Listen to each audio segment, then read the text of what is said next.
From the Doom and Destruction collection, we have Windsweeper and Prime Universe Breakdown in the Legacy line. And Windsweeper comes with Ozone and Cleansweep as Targetmaster partners. Yes, we have this set from the Doom and Destruction collection. And we are going to go through these guys, which obviously they are repaint remolds, but still, they're characters we've been wanting to have. At least I have, definitely Windsweeper. And I'm going to go through them bit by bit. We're going to take a look at them and see if it's something that you want to pick up for your collection. Be right back.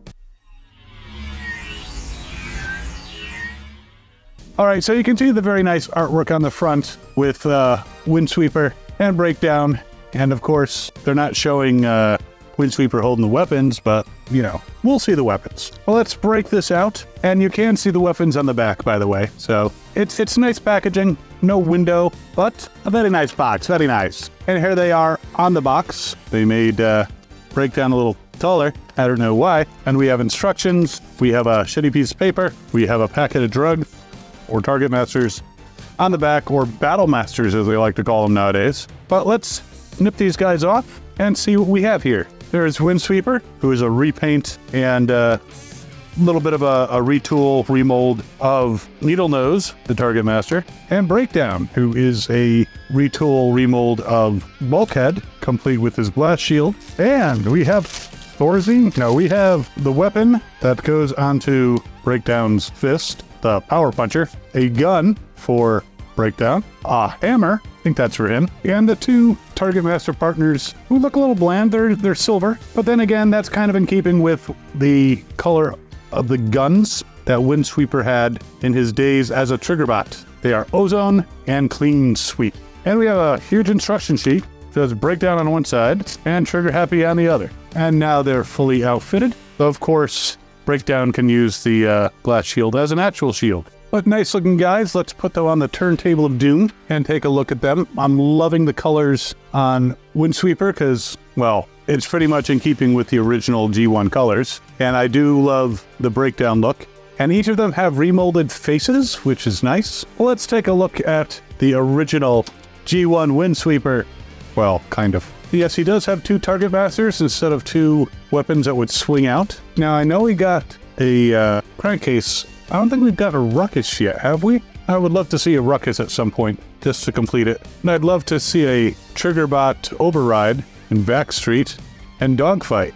That would be really cool. Yeah, so there he is with his Targetmaster partners in there. Well, again, they're supposed to be Battlemasters, I guess. Now, there's no articulation on these little guys, which is kind of in keeping with the Targetmasters that they're based on from Needlenose, because they didn't have any articulation either. However, this guy, I'm loving the Decepticon symbol on his chest, the silver highlights, and the retooled face definitely looks like the original Windsweeper. Gives those vibes. Well, let's take a look at some articulation. Of course, he's got ankle tilts that can go way out. In fact, they can go further than they need to. So he can be in a nice dynamic pose. We can't skip the Jean-Claude Van Damme test, which he can very easily do. Only his nose cone of his jet on his back keeps him from going crotch down. And I can't even balance him in here, but there you go. Nice leg articulation, and he can certainly kick high. Since I didn't do a Needlenose review, I'm going through everything here.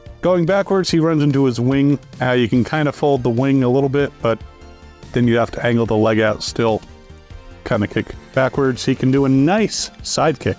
In fact, he could kick right in the face somebody. Bends at the knee very nicely. Swivels, the swivel being near the hip right there. Now, twisting at the waist. He can, but the wings can kind of interfere, so it's a minor twist. And twist all the way around. At least not without really rearranging some parts. The arms could go all the way around, but you have to kind of angle it to get around the wing, and you have to push the wing back. Can go out to the side, and very nice bend at the elbow, can scratch his shoulder. The fists themselves can turn. There's no finger articulation or anything like that. And there is a joint here, but it's probably for his chest plate, so there's no type of ab crunch. The head can turn all the way around. But he's a handsome looking figure, nice and posable. Can put him in some nice action poses and give him some guns. And by the way, just like the Needlenose, he can get on top of Skyquake or Dreadwing, just like Needlenose, and which is reminiscent of what the Predator jets could do with Skyquake in the European line. But yeah, a cool looking figure overall. The head can even kind of tilt a little bit, so he doesn't have to look straight ahead all the time. And I'm loving the deco. The detailing on the wings is nice. It does seem to have some kind of symbols on there, but they don't appear to be Decepticon symbols. Are they doom and gloom? I mean, doom and destruction symbols? I just want to say doom and gloom. Now, apparently, Windsweeper is a neat freak, so Windsweeper could also be the name of vacuum cleaner. The original tech spec said that he was meticulous and he tried to keep the skies clear and clean from others who might be flying in there, even being known to attack a Decepticon or two.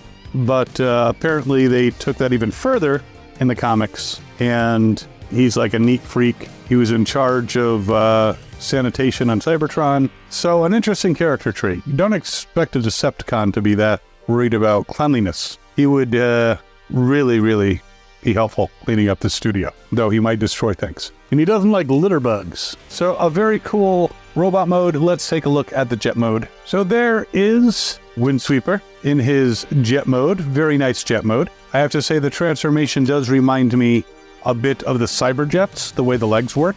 Now you can attach a Targetmaster to each wing, which I will admit that's what I like to do with my original G1 Needlenose, even though it wasn't quite symmetrical since, you know, 2 barrels, 1 barrel, but still a weapon on either wing. Now the guns could also be combined, and just like the original, you could plug it together. And I'm wondering, you can take that off and potentially plug it in like so. I don't think it's shown in the instructions, but you can. And you can also combine the guns like this and attach them to the back of the jet. I don't know how that is, come on, you gotta stay in there, guys. I don't know how helpful that is unless he's configuring them to fight and fire at people who are pursuing him. It's definitely interesting, but it's a very cool jet mode. I do like the coloration, very much reminiscent of the original G1, and I like him. Now in jet mode, he's about almost 6 3/4 inches long, and he's slightly over 6 1/4 inches tall if you count the little extension of his tail fin right there. But a neat figure, a great homage to the original. I mean, I would not mind if they actually came up with new molds for the Triggercons and Triggerbots that actually had flip-out weapons. That would be really cool, but at least we got this. All right, Breakdown, who is about 6 7/8 inches tall, and he's pretty neat with his bulkhead weapons, with his power puncher and the hammer, and the shoulder-mounted cannon, which you could also remove and put in his hand as a gun. And you can even take the blast shield off his back, plug it into his arm as a shield, or using the Wrecking Ball, which is only configured to go into his right hand, you can plug the shield into it like so, and you have the hammer on it. I don't know.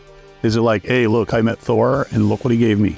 Isn't that cool? Mjolnir 2. Mew Mew. A cool figure. I like the remolded face. Definitely more Breakdown than Bulkhead. Nice Decepticon symbols on the sides. And then on the front, you can see just like with Bulkhead, he's got the molded like tow cable in the front. So a nice repaint remold. Now to go through his articulation, I'm going to take off his weapons. And of course he does have ankle tilts, so he can stand quite dynamically. Full Jean-Claude Van Damme, no problem.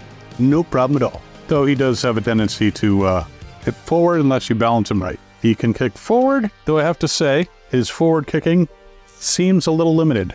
I'm not going to force it, but it seems a little limited. Back kicking, not as limited. You can go straight back. Going forward, and kick right to up to 90 degrees. He does have a nice knee joint, and he has somewhat of a swivel. He can swivel out, he can swivel in, but not apparently all the way around. You can twist him at the waist all the way around, though. Arms can go all the way around, bends, swivels all the way around. Arms can also kind of go out to the side. The fists can twist. There's no finger articulation. There wasn't with Bulkhead either. And of course the head can turn all the way around, though when you get to the back, you kind of have to tilt up his chin. But a fine-looking Decepticon, built to bring doom and gloom and destruction to everybody. So one more turn on the turntable of doom. Let's put him in his vehicle mode. And there is Breakdown in his vehicle mode. Very nice armored car. Looks kind of like Bulkhead, but it's got the nice detailing of windshield wipers on the front, Decepticon symbols on the doors. It's got this other funky symbol again. I am not sure if that is the doom and gloom symbol or doom and destruction symbol. You got weapon storage on the side for his hammer. Inside is his wrecking ball and his gun. And yeah, overall, pretty cool. He is about 5.5 inches long. Time for the roll test.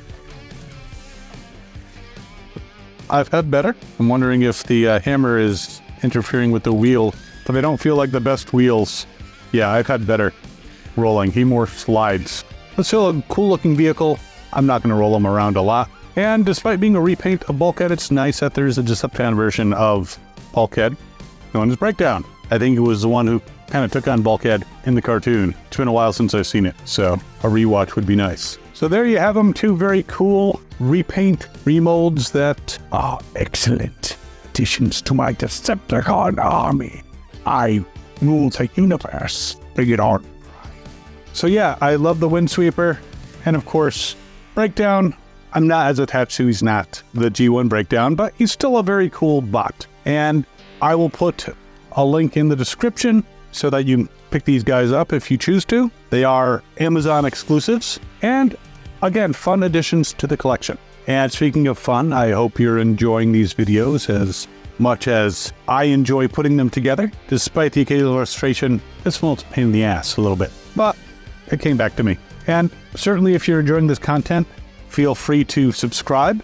And while you're mulling these guys over, you can check out this video over here, which is actually a 3-pack of Decepticons. Technically a 4-pack because it's the Nemesis bridge set. Cool set, worth checking out. And we will see you next time. As always, have fun and good hunting.